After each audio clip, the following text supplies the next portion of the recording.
started walking through the deal analyzer. This is going to go through every little detail. I'm not going to deal with every single detail, but I'll go through the most important details, because like the key to using any of these tools is being productive, being efficient. So we have a lot of information in here, and you might find a use for some of the additional information, but what I really want to go through in this training is the most important stuff that you need to make sure that you pay attention to every single time. So let's just start with up top. We always want to put the address just so we know what house this was for. So just like 123 Main Street. Obviously, if you want to put square footage and date and all that, you certainly are welcome to do that. I currently usually do not.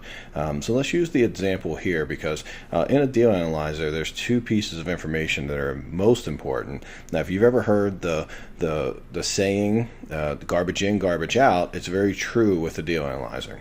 Because the two areas that are most important are going to be the after repair value and making sure that you've done a really good job comping. If you haven't watched a comping video yet, go to that, and it'll teach you how to get very specific with it, be very accurate. But if you put in an incorrect number here, it's going to give you bad information out. Secondarily would be this number here, the estimated repair cost. Pretty important that you get that right, because if that number's wrong, again, this deal analyzer only works if the two pieces of information going in are accurate. Always remember the concept, garbage in, garbage out. So we want to make sure we put accurate information in. So we're going to use the property that we evaluated on Ferndale and remember we came up with a 210 ARV. So what we do is we just type 210 in the after repair value right here. The next piece of information that's important is the estimated repair cost. We're going to go 65 on that, and we bought it for $65,000. Now right here's another piece of information, estimated hold time. I generally put 5 months, but if you're newer, you might want to go 6 months. Just depending on how fast you think you are or you aren't, this will really matter to you. It also has a lot to do with how much work it is. So if you're pretty new, it might take you 6 months. Now, if you're more of an experienced veteran, you might do 4 or 5 months. I usually put in 5 months even for me, even though I'm averaging about 4. I just think it's safer to put 5. Sometimes things come up, and I always want to make sure I put the amount of months on here that are kind of the worst case scenario. And I don't want to go like best case scenario every time. I want to try to find that nice middle ground, something above what the best case scenario. Best case scenario on this maybe 3 or 4 months, but again, we're not going to repeat that often enough to put it in here. Now this piece right here, and I don't know the exact taxes, but let's just say it's $3,200 for the taxes. We'd put those in because taxes can vary, and it's very important when you're looking at a property that you look at the difference in taxes. Now, when we're in Baltimore City, we have very high taxes, and in some houses, just based on the tax assessment, you can get a house that's right next door to each other, and they're exactly the same. One could be $3,900 in taxes, the other one could be $2,500. It's a pretty big difference in value because it affects the back end payment. So we want to make sure that these taxes is something we pay attention to. Also, when you're comping, we didn't talk much about it, but if you comp and all your comps that have sold for say 210 have $3,000 taxes, but you have a $4,500 tax bill, you will have to adjust for that. That will make your house go for less money because people buy on payments, and if they have to pay an extra $150 a month in taxes, that represents about $10,000 to $15,000 in money that they can't spend on your property without their payment being higher. So be very aware of the taxes and make sure that your taxes are pretty similar to the comps. If they're in the ballpark, I wouldn't worry about it, but if there is a big variation, then I would. And if it's lower, I wouldn't worry about it because there's a good chance once you renovate it, they're going to increase your taxes. So you probably couldn't, don't get too excited if they're really low. Sometimes they are, and that's good, but again, you don't know it's going to hold that way.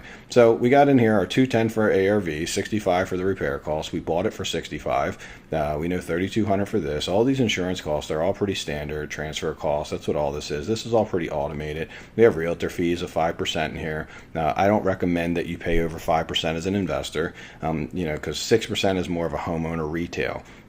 The reason we never pay over 5% is that this job as an agent is actually very easy, and 5% is very generous for someone for someone giving a deal to an agent, or even if the agent finds the deal, working with an investor is going to be a lot easier than working with a retail homeowner. You also are going to you're going to represent repeat business, so obviously you should get a discount. I personally, you used to get about 4% or 4.5%, but I think 5% is very reasonable. Most agents are willing to work for 5%. If they're an investor, investment agent, then they're probably that's all they're charging usually. 6% would mean that they're making a little too much for the work they're doing. You do have to be careful because that 1% equals a lot of money over a bunch of houses and over a lot of time. Now, once we have all these numbers in, and remember, we only want to really focus on this number, the ARV, the rehab, and what we paid for it, our taxes, how many months we think we're going to hold it. And over here is our hard money cost. So I did put in 2 points and 12%, which is about a nice even. You can get stuff for like 9 and 2, 10 and 2, but you also could pay 13 and 3, depending just on what you do. Now, when you're in this course, we do have a chapter, or we have a module or a training on how to talk with hard money lenders and what to do. And this will usually, most of my students are getting 12 or 2 or better on their first deals from the mastermind when I'm able to walk them through the higher level students. Because we really do a lot of training on telling them exactly how to present themselves to hard money lenders. So pretty important stuff. But if you're pretty new, and let's just say 12 and 2 is your average, if you know you're going to pay more and you've done your shopping, then just change it. All you have to do is change the numbers in here, and it'll start to tell you what you would make or what you would be able to do. Now, when we get down to here, this is a really big piece of this. So we have that the Mayo is 62%. So you guys have heard probably the 70% rule. 70% rule has been pretty common. A lot of gurus will tell you should buy houses at 70%. Where I'm going to tell you where that's not correct is that it really depends on the price point you're buying a house at, and it also depends on what your competition's paying. The key for you to understand is that if I could pay 74% and still make a lot of money, something I'm very comfortable with, and buy in a neighborhood that's very safe and easy to renovate in, wouldn't you prefer to buy that deal over paying 70% for something that's in a bad neighborhood and doesn't represent a lot of profit? So we'll give you a good example, and I'll actually show you once we're done this. I'll run a couple examples and show you how the deal analyzer and the underwriting works together. So down here we have an underwriting criteria, 65 to 66%. It tells you that if you're buying a house from 150 to 175, that you want to be 65 to 66%. And the reason why is because we always are looking to make 25 to 30K in profit as a minimum.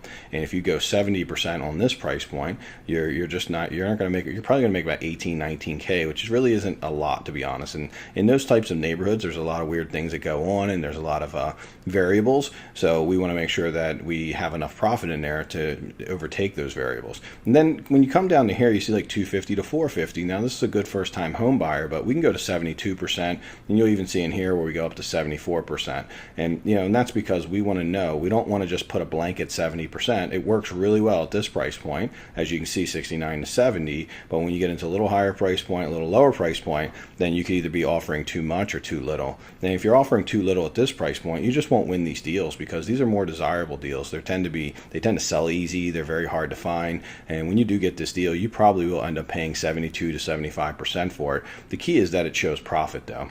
So if we look right here, we're at 62%. So you can see I bought a really good deal. Obviously at 62%, this was like a great number for me. I was able to really take advantage of a really good situation with a wholesaler where he had to settle in a few days, and he still made money. I made money. He went back, I helped him go back and renegotiate it, and all worked out, and he was able to make some good money, and I was able to make money also. So with that being said, 62% is pretty low. So if we knew we were in a competitive situation, we know we could probably have paid 75 maybe. Let's see what that comes up to. So we can see at 75,000, which is 10,000 more, we're still looking really good on our numbers because our underwriting criteria tells us that 200 to 250, we can go up to 70%. So really, I might even be able to pay $80,000 for this. Let's see. Yeah, so this still works at 80,000. We can get to 69 to 70% now, making 31K, which is very respectable. So I got this for 15K less than what I actually have to give it for. And a few of my students, by the way, have bought these for about 80 to 85. And so these do make sense at that number. And I just got a very good deal. We don't always get those. I mean, if we'd have had to pay 75 or 80, I would have definitely considered it. I might not have paid 80 simply because the situation required me to perform so quickly that it was kind of like a fire drill. I had to settle in like 5 or 6 days. And that wasn't easy to do. So I got a good deal to force me to do that. Also, it's not the perfect time of year to buy this type of property in the neighborhood I bought it in. So that being said, I got a better deal to make up for some of the things that I had to do. And that's how we use the criteria. We go one way or the other with it. So when I say you'll hear this rule quite often, we can bend, but I don't want you breaking the rules. So in a situation like this, if we were to pay 90,000, let's just see what that does. If we were to pay 90,000, it's 74%, but it says we only should pay 70. usually like 1 or 2% more is acceptable as long as it doesn't break other rules in our criteria, and that's what we're going to show you right now. This happens at 74%, it's breaking the rule of the Mayo because we're only supposed to be at 70. It's also breaking this rule, and then let me tell you what these rules are. The rehab to cost profit ratio means that for every dollar we spend on the renovation, we want to get at least 50-cent return. So that's 50%. So if we spend $100,000, it means that our profit needs to be $50,000. It needs to be half. And this ratio right here says must be plus 50%. It's at 32%, meaning that we're doing a lot of work and we're not getting a lot of profit in return. So we violated rule number 1, or underwriting guideline 1 and 2. Now here's 3, says we need to make 30K. Well, we're only making 20K, so we violated that also. Then you go over here to return on investment. It says minimum 15%. We're making like 11%. So again, all 4 rules are broken. Anytime that you see all 4 rules broken on this, you know you are really violating the numbers, and this would be considered breaking it, not bending it. Now let's take it down to maybe like 85 and see if that helps. And now at 85, we're definitely breaking the 70% rule, but we're breaking this rule, and we're still technically breaking this rule. So this would not be a scenario where we could bend the 71%.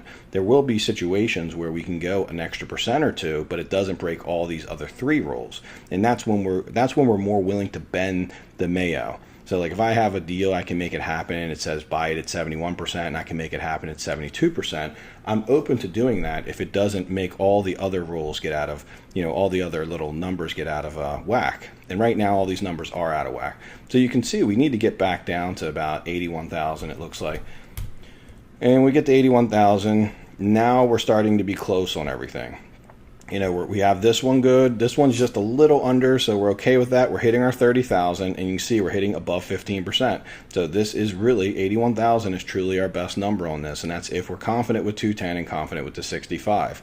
Now, where these variables come in is, let's say maybe this neighborhood's not a fast-selling neighborhood, and we're just not so sure about 210 because the deal's not that great, and maybe that renovation was a little bit tight. We want to run it at 70.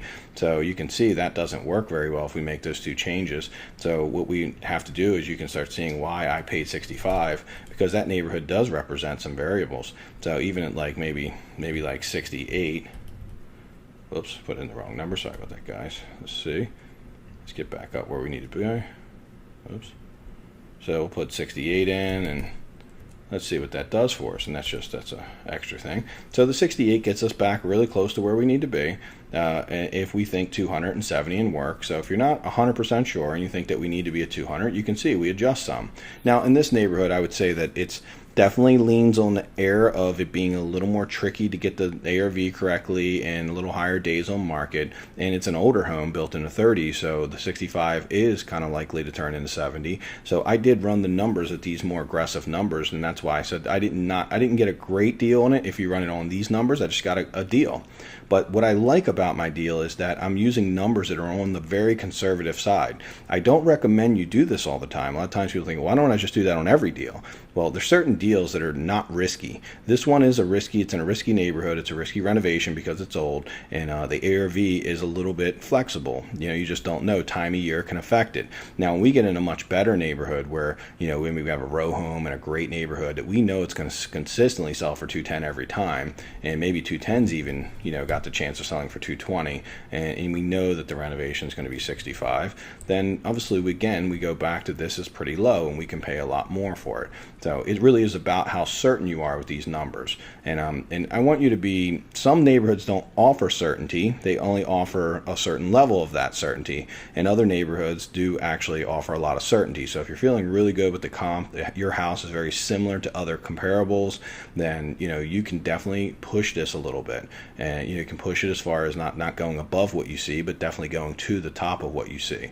However, in this neighborhood, I did go ahead and run this a little tighter for a few reasons. One being time of year, 2 being that I had to settle in 6 days, and I didn't have a lot of time to do any due diligence, so I took him to use lower numbers to make it safer for me. Again, I'm not recommending this as being a way to do business, because you will lose a lot of deals if you're not bringing your best offer. In this particular scenario, I was able to have my cake and eat it too, and we don't get that all the time. Actually, it's pretty rare. Most of the time, we are buying deals that are pretty close to this underwriting criteria, and that's why this was invented. This shows you where you need to be to win. If you're offering under under these underwriting criterias, then you're not going to win that often. If you're offering considerably over, then you're not going to make money. You are going to win more often, but you won't make very much money. So that's how you use the deal analyzer. I want you to use this on every single deal. Get used to it. When you're running your scenarios, always run best case, worst case scenario. So we seen best case when we were comping was like 213. We know 65 probably is the best case. So this is our best case. It could be a lot. And if we go worst case at 200, put that in, and then we go worst case about 70K for the work, maybe we go a little over budget. Then we see that, okay, we bought this for the exact right price. These numbers all make sense. So I like that on worst case scenario that I still make good money. Anytime that a deal shows me worst case scenarios making money, I'm all over it, and I act very quickly to get that deal because we want to look at those different things. So that's the deal analyzer. Make sure you use it. This is an invaluable tool that we use all the time. Still using it like every minute of the day in my business. I don't buy any house without running a couple different scenarios on this and just playing with this and just giving myself a feel of how much risk I'm taking.